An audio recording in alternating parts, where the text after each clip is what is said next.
I feel like society has become fractured.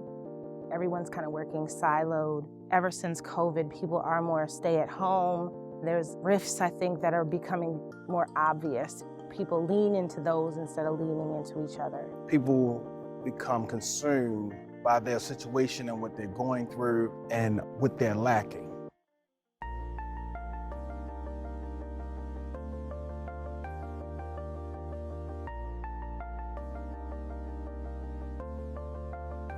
We were just dating. We both had full-time jobs. Mike said, hey, I really want to do a prayer walk in my neighborhood. The next thing I knew, he had hot dogs and a marching band, and I said, okay, we're gonna do it, I guess. It just went from one thing to another, to another, to another, and we're here. We didn't want to be a nonprofit. That wasn't our goal.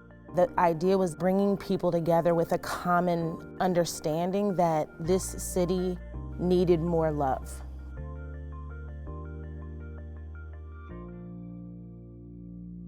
Our mission is to love, inspire, and empower youth and families throughout Baltimore City with special attention on the Cherry Hill community, because this is my home, this is where I'm from, this is where I was born and raised. Cherry Hill is located in South Baltimore. We're surrounded by water. We always say we out on the island because you have to cross a bridge to get here. This is my family, this is my people. I'm out here every day.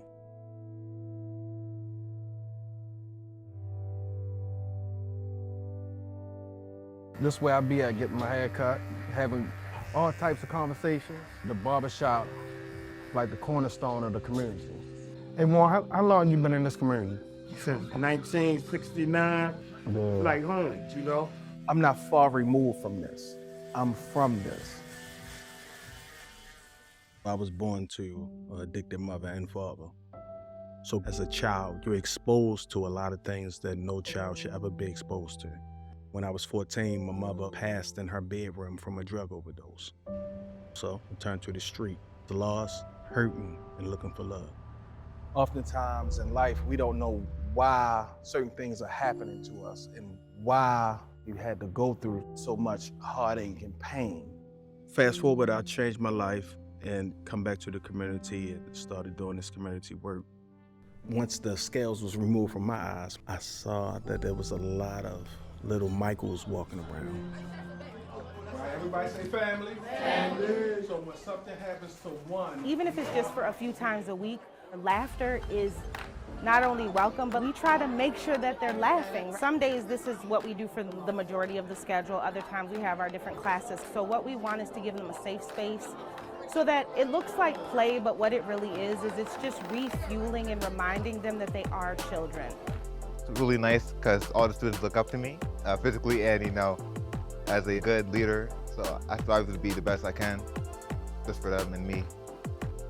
After years, there was so much trust built. People wanted us to do more. We got summer program, which is all boys, after school program, which is middle school, boys and girls in high school. And then we have the adult workforce development. Now we have youth workforce development, credit, first-time home ownership.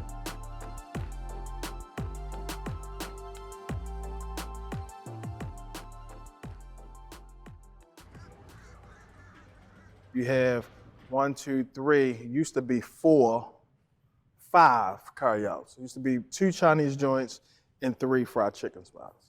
A liquor store and no grocery store. And you got the clinic, because you need that, because you're eating all of that. So you need that clinic.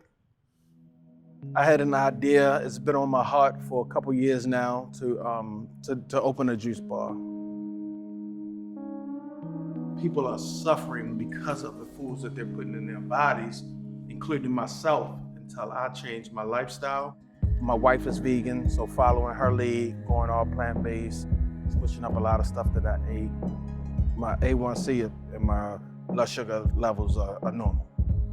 got my guys in here, born and raised in Cherry Hill, grew up out here. Hey Mike, this looks completely different. Boy, you ready to make me cry out here, man.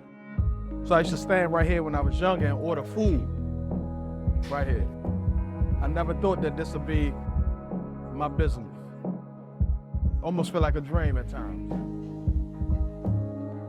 People will forget what you tell them, People will forget what you give them, but people will never forget the way you made them feel.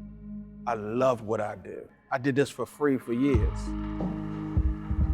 Grades are better with children in school. Attendance is up.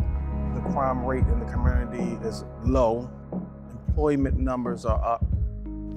The RICH program has been a blessing, a change agent to the community. I watched him grow from a guy taking all his overtime money to give families on special Christmas to like where he is today. That's real. Even though it seems so small, it has had such a ripple. You know, I always say it only takes one stone to make ripples to the shore. Any amount of money can't measure up to when someone said you have impacted their life or their child's life. They thank me for being a part of the team to help that child move forward. That's my payday. That's my payday, and that's why I do this.